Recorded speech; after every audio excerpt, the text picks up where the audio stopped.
ভারতের অর্থায়নে বাংলাদেশে চলমান বেশ কিছু অবকাঠামো প্রকল্প এখনও ধীর গতিতে চলছে। এর মধ্যে জ্বালানি সংকট মোকাবিলায় ভারতীয় ডিজেল চেয়েছে বাংলাদেশ। তবে বাড়তি ডিজেল দেওয়ার বিষয়টি শুধু বাণিজ্যিক লেনদেনের মধ্যে সীমাবদ্ধ নাও রাখতে পারে নয়াদিল্লি। ভারতীয় সংবাদ মাধ্যম দ্য হিন্দুর এক প্রতিবেদনে বলা হয়েছে, বাংলাদেশকে বাড়তি ডিজেল দেওয়ার বিনিময়ে আটকে থাকা ভারতীয় অর্থায়নের প্রকল্পগুলোর অগ্রগতি চাইতে পারে ভারত। লোডশেডিং কিংবা ঘরের বাইরের তীব্র গরমে ওয়ালটন রিচার্জেবল ফ্যান থাকলে থাকবে শুধু বাতাস আর বাতাস।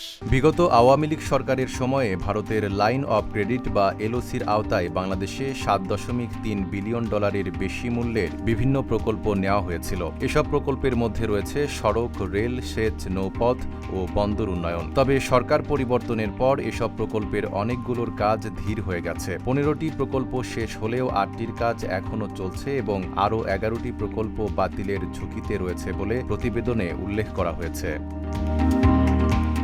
এখন জ্বালানি সংকটের কারণে বাংলাদেশ বাড়তি ডিজেল চাওয়ায় নতুন করে হিসাব নিকাশ শুরু করেছে ভারত। নয়াদিল্লির একটি সূত্রের দাবি, ডিজেল সরবরাহের বিষয়টি আটকে থাকা প্রকল্পগুলোর অগ্রগতির সঙ্গে মিলিয়ে দেখা হতে পারে।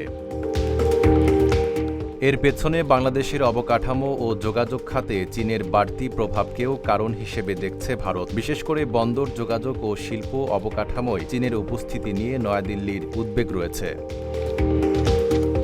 Desk report, Dhaka post.